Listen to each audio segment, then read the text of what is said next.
Elon Musk, first human patient able to control mouse through thinking, Neuralink. Rob, if you have that video to show, I'll read it to you while Rob's pulling this up. So pretty wild on what this is doing now. Elon Musk announced a social media event at on X that Neuralink's first human patient implanted with a brain chip has shown remarkable progress, being able to move a mouse around the screen by just thinking, indicating a significant breakthrough in brain-computer interface technology. Musk emphasized the patient's full recovery and the success of the neural effects, stating progress is good and the patient seems to have made a full recovery with neural effects that we are aware of. I mean, this is, Rob, if you got a video, just play the video if you got that. Go ahead, watch this. Creepy. Joy of connecting with your loved ones, browsing the web, or even playing games using only your thoughts. This is made possible by placing a small, cosmetically invisible implant in a part of your brain that plans movements. The device is designed to interpret your in your neural head, activity though. It's so on you your can brain. operate a computer or a smartphone by simply thinking about moving. No wires or physical movement are required. By participating in the PRIME study, you'd be helping to redefine the boundaries of human capability. If you've been living with quadriplegia from a spinal cord injury or with ALS, you may qualify for the PRIME study. We'd love to share more with you and get you on board. You know, it's how Visit our website today with that, to learn like more how to with submit. that accent. Let me explain something, Adam. You nailed it earlier. With that accent, I'm signing up. But if that was a New York guy going, "Hey, put this fucking thing in your brain," that's when you're like, no. But and Pat, if you don't mind, listen, guys.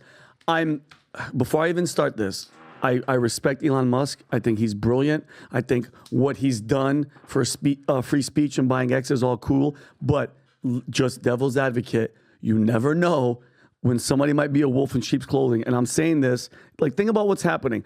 If Elon Musk didn't buy Twitter and give us a free speech platform, and that was happening, wouldn't you be asking a lot more questions? Like right now, we're kind of baffled. Like, what? Wait, what? A chip in the brain. If he didn't give us that, if he didn't champion this free speech movement, I think we'd be judging the hell out of him. Because think about it. Think about what he's doing. He's launched, every other week, there's a new SpaceX launch. You ever notice that? They're launching all these stuff, these low orbit satellites. Some are saying that he's trying to set up this ultramagnetic thing for all the 5G and the 6G and the 7Gs that are coming.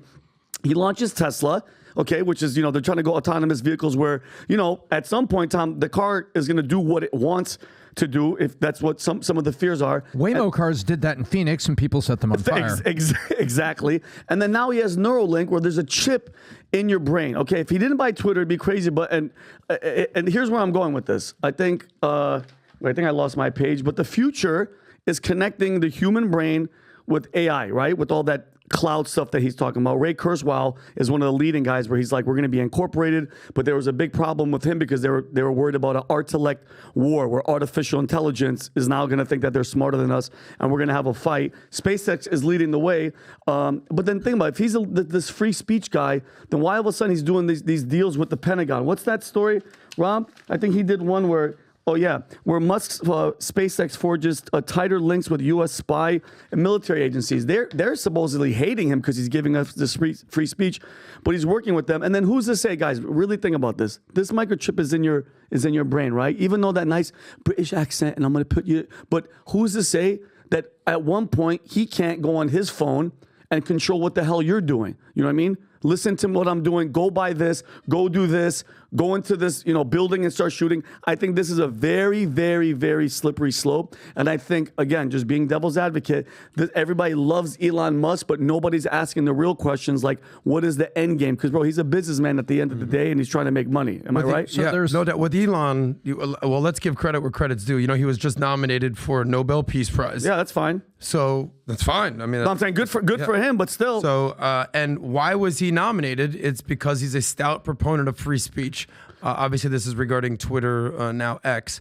But if you said 2-3 years ago, Elon Musk, when he became the richest man in the world right around COVID, that he's being nominated for a Nobel Peace Prize, if you had to put money on the reason why, you would have gone down the list and you would have been like, well, green energy with Tesla, everything he's building with the tunnels, with the boring company out there in California, SpaceX going to the moon, everything they're doing with that, going to space, Starlink, everything that's going on with the satellites. He supported Ukraine against Russia in the fight in the war. I don't know if you knew that, but he was using Starlink to support Ukraine.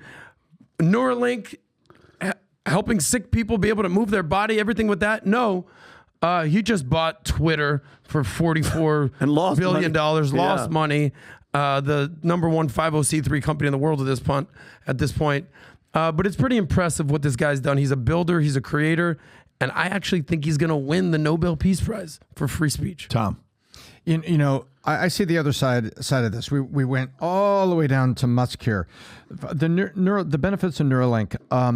I was invited, and when I saw Jobs and Gates speak, the following year, at that same conference, I met a guy.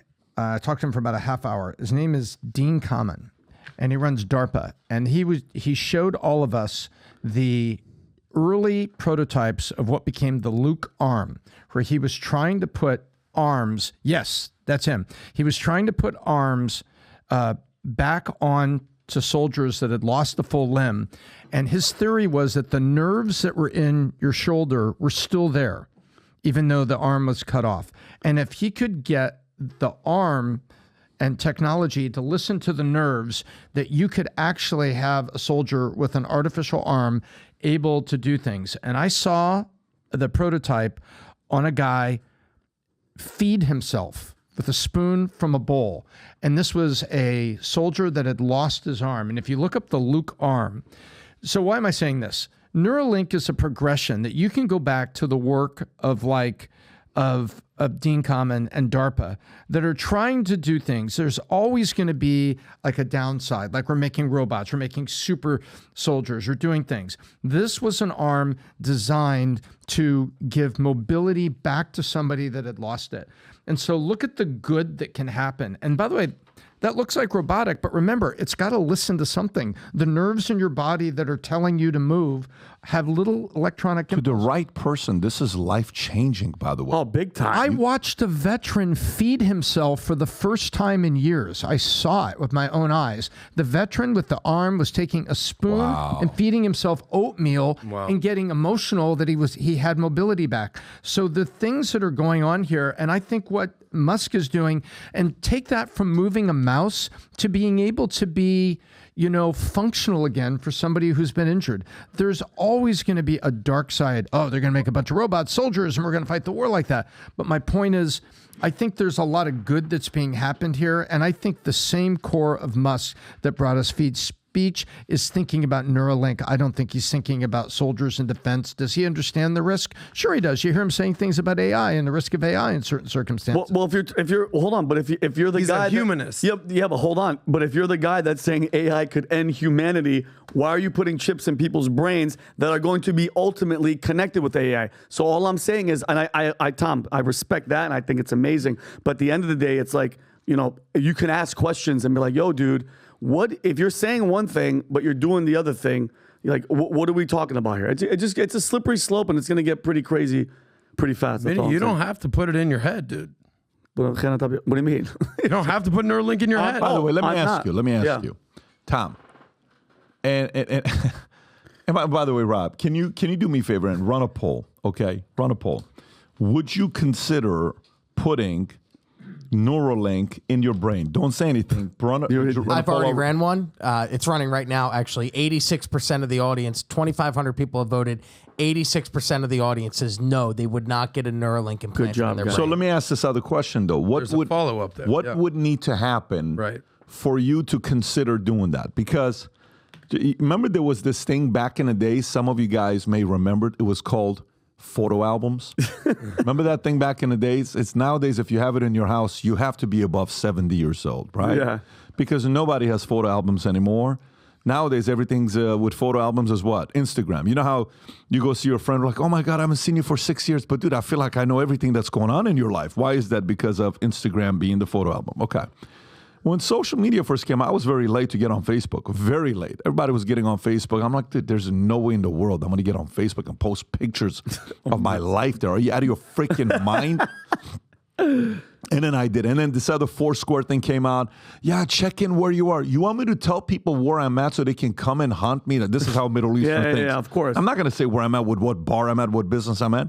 Tom, would you at what point would you consider putting the Neuralink chip in your head? This goes to all of you guys. At what point? I'll answer that here.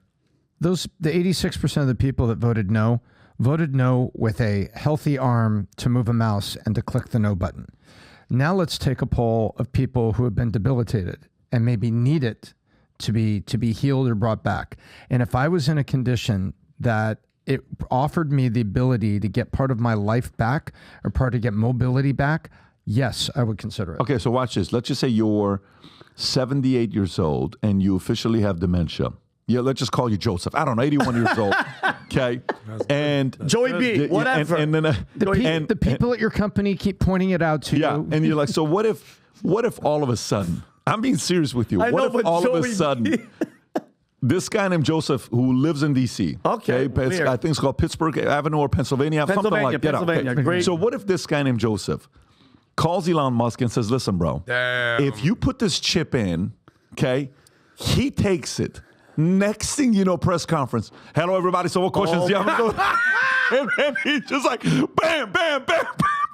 He's killing it. And we're like, hold him, hold him. Everyone's going to be voting for this guy. Of course. So guess what? I'm giving a little bit of a strategy here. Yeah. I think this guy, Joseph, living on Pennsylvania Avenue, should make a phone call. Oh, my God. To this other guy who lives in Austin and says, put this damn chip in 2024. Make AI great again. Let's go. And you know, they used to call me Sleepy Joe, but now I can't sleep. I'm up all night. I'm going to solve the Ukraine-Russia war in one night. Here's He solves the economy. Oh, my Hang on, guys. God. He solves the That's a great economy point, in 2 seconds. There's a downside. Oh, my God. Downside, because halfway around the world, Xi goes, it says, Wing Chao, stop trying to hack the Federal Reserve Board. Just hack that guy. Oh God, now here we go. But by the way, and that's a brilliant idea. And that guy Joe's wife, if she's a doctor, she could do the surgery and put the thing in his head, so he doesn't have to go pay for this. What if, like, you know, there's side conversations and Joseph's like, listen, I want the AMG package.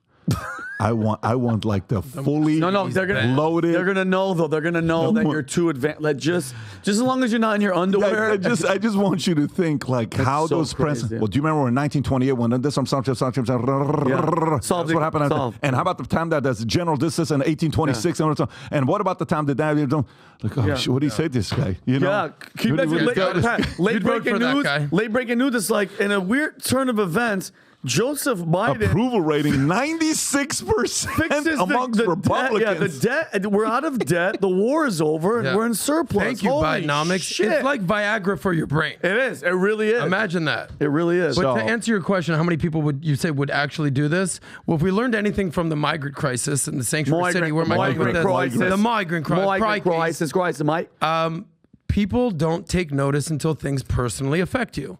So the sanctuary cities, the people in New York and the Chicago and the blue states and the blue cities, they're like, let them in the border. They can come in. What's wrong with you? But when they get shipped to Nantucket or Martha's Vineyard or show up in New York, and all of a sudden they beat the shit out of cops and they start taking your money, all of a sudden it's like, I'm not liking this whatsoever. So I don't think any healthy, able person would not put this in their body until it affects you. I think long term, if there's a company that's hiring 6 people, 3 of them have this chip in their head, the other 3 don't. In the interview process, the guy asks a question, how do you handle something like this? And the guy just spits out the best strategy and gets on the board and writes out exactly what to do to solve it according to mathematical formulas. The other 3 are going to be like, all right, next. This guy's going to be like, look, but what matters more? What matters more? I have a real brain. So then, it'll be the same thing, which, by the way, this is going to get very political very quickly. I think it's going to take about 10 years. You know what's going to happen? You know how those guys that wear the shirts, unvaxxed sperm, what is it? $7,000 for, I think our friend Luke has one. $7,000 for unvaccinated sperm. So it's like, listen, I've not been vaccinated and all this stuff. Then the guys on like Tinder are saying, I never took the vaccine. So it's like, this is who I am. I think it could get to that point where it's going to be, do you want the real thing It's like, hey, do you want fake boobs? You want real boobs? What would you like, right? And could you imagine? And then You want a real brain? You want a fake brain? They're saying with that chip, the future is you're going to be able to learn any language. And can you imagine Tom sitting here like he gets into a fight and gets hit, and he goes from English to Shlam, and he's like, you keep punching Tom to just go through all the languages. Achtung! Achtung! German comes out. Well, Unvaxxed listen. sperm, 7,000 a load. Ladies, I'm unvaxxed. To my German friends, I'm looking to my left. Du kannst mich mal am Arsch lecken. Oh, whoa, Tom, Sounds you have a the little link too in there? natural there. You'll And see who's it in your the comments. audience? Here it The link comes. in your Who's brain? your audience? Who's your audience? Is your the audience? question. So if you like this clip and you want to watch another one, click right here. And if you want to watch the entire podcast, click right here.